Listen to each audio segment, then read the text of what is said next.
Hello everyone, welcome to speak lot. இன்றைக்கி நாம் God's creation, அதாவது தேவன் நம்ம உலகத்தை எப்படி 7 நாளில் படைச்சாரு, என்னெல்லாம் அந்த 7 நாளில் படைச்சாரு அப்படிங்கிறத பற்றி பார்க்கலாம்.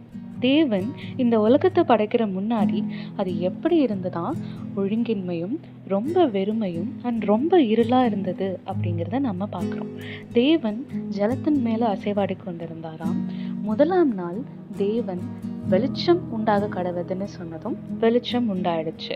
வெளிச்சத்தையும் இருளையும் தேவன் வெவ்வேறா பிரித்து வச்சிருந்தாராம். வெளிச்சத்திற்கு பகலும் இருளுக்கு இரவனும் பேர் வச்சாராம். தேவன் 2வது நாள் ஜலத்திற்கு மேல ஆகாய விரிவை உண்டாக்கினாராம். அதற்கு வானம் அப்படிங்கிற பெயரும் சூடினாராம்.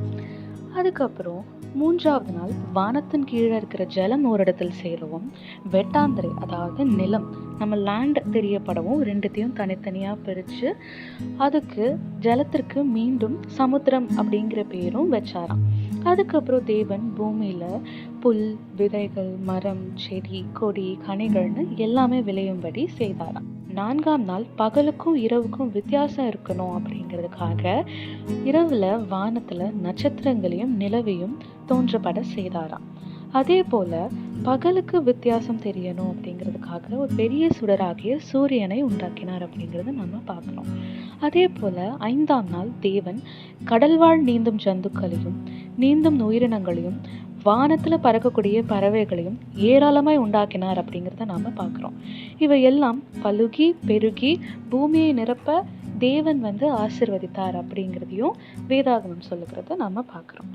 அதே போல் 6ஆம் நாள் தேவன் பூமியில் வாழக்கூடிய ஜீவ ஜந்துக்கள், நாட்டு மிருகங்கள், காட்டு மிருகங்கள்னு வெவ்வேறு விதமான உயிரினங்களை தேவன் உண்டு பண்ணினாராம்.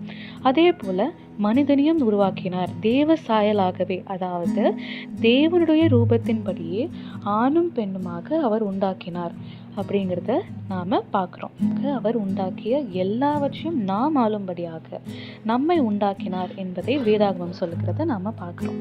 அதுக்கப்புறம் தேவன் நிலத்தில் வாழ்கிற உயிரினங்களையும் ஜீவ ஜந்துக்களையும், நீரில் வாழ்கிற உயிரினங்களையும் நீந்தும் பிராணிகளையும், வானத்தில் பறக்கக்கூடிய பறவைகள், இது எல்லாமே உங்களுக்கு ஆகாரமாக நான் கொடுக்கிறேன் என தேவன் எல்லாவற்றையும் ஆசீர்வதித்ததை நாம் பார்க்கிறோம்.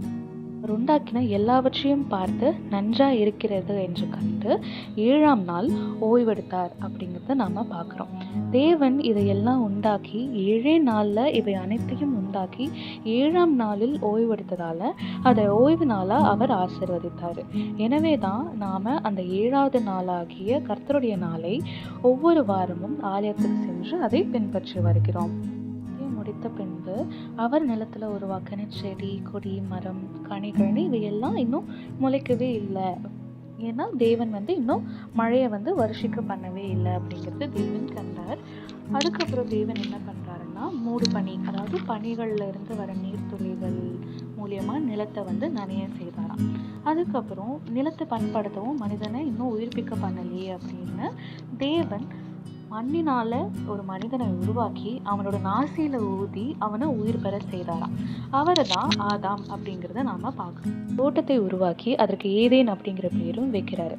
அந்த தோட்டத்தோட நடுவில் நன்மை தீமை அறியத்தக்கக்கூடிய கனியையும் முளைப்பிக்க பண்ணுகிறார். அந்த தோட்டத்தை பாதுகாக்கவும் நிலத்தை பண்படுத்தவும் ஆதாமை ஏதேன் தோட்டத்தில் தேவன் இருக்க செய்கிறார். பின்பு தேவன் தோட்டத்தில் தண்ணி பாயிற மாதிரி ஒரு பெரிய நதியை உருவாக்கினாராம். அந்த நதி 4 திசைகளில் ஓடி 4 பெரிய ஆறுகளாக மாறிச்சான். முதலாம் ஆற்றோட பேர் பைசோன். இது ஆவிலா தேசம் முழுவதும் சுற்றியோடும். அங்கே பொன் கோமேதக கற்கள் விளையும் அப்படின்னு வேதாகம் சொல்லுகிறது நம்ம பார்க்குறோம். 2வது ஆற்றோட பேர் கீகோன். 3வது ஆற்றோட பேர் இத்தக்கியல். 4ஆம் ஆற்றோட பேர் ஐப்ராத்.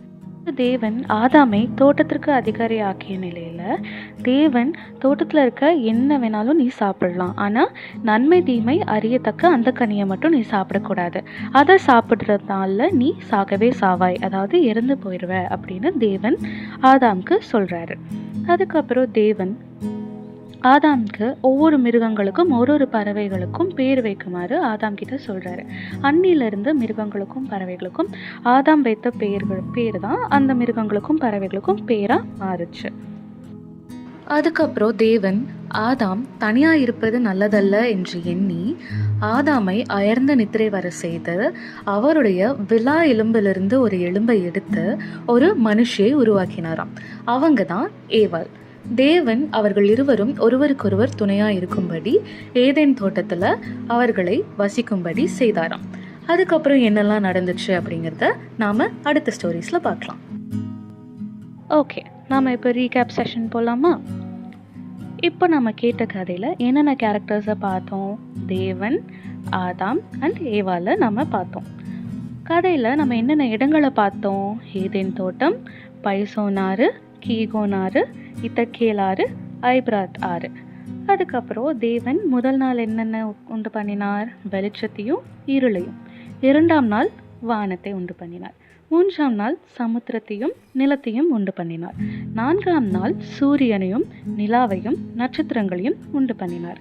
5ஆம் நாள் பறவைகளையும் கடல் உயிரினங்களையும் உண்டு பண்ணினார். 6ஆம் நாள் விலங்குகளையும் மனிதர்களையும் உண்டு பண்ணினார். இவை அனைத்தையும் உண்டு பண்ணின பின்பு 7ஆம் நாள் தேவன் ஓய்வெடுத்தார். ஓகேங்களா? அடுத்து மெமரி வர்சஸ் என்னங்கிறத பார்க்கலாமா? என் கூட சேர்ந்து ரிப்பீட் பண்ணுங்க. ஆதியாகமம் 1:1. ஆதியிலே தேவன் வானத்தையும் பூமியையும் சிருஷ்டித்தார். இங்கிலீஷில் சொல்லலாமா? In the beginning God created the heaven and the earth. இன்னொரு வசனம் சொல்லலாம். ஆதியாகமம் 1ஆம் அதிகாரம் 31ஆம் வசனம். அப்பொழுது தேவன் தாம் உண்டாக்கின எல்லாவற்றையும் பார்த்தார், அது மிகவும் நன்றாயிருந்தது. God saw all that he had made and it was very good. Okay, நம்ம வீடியோட எண்டுக்கு வந்துட்டோம். ஒரு சின்ன ப்ரே பண்ணலாமா? என் கூட சேர்ந்து ப்ரே பண்ணுங்க. Dear Heavenly Father, thank you for creating light, sky, land and all living things. You made us in your image to love and care for your world. Guide us in your light, fill us with wisdom and joy and bless us. Amen. Bye bye everyone.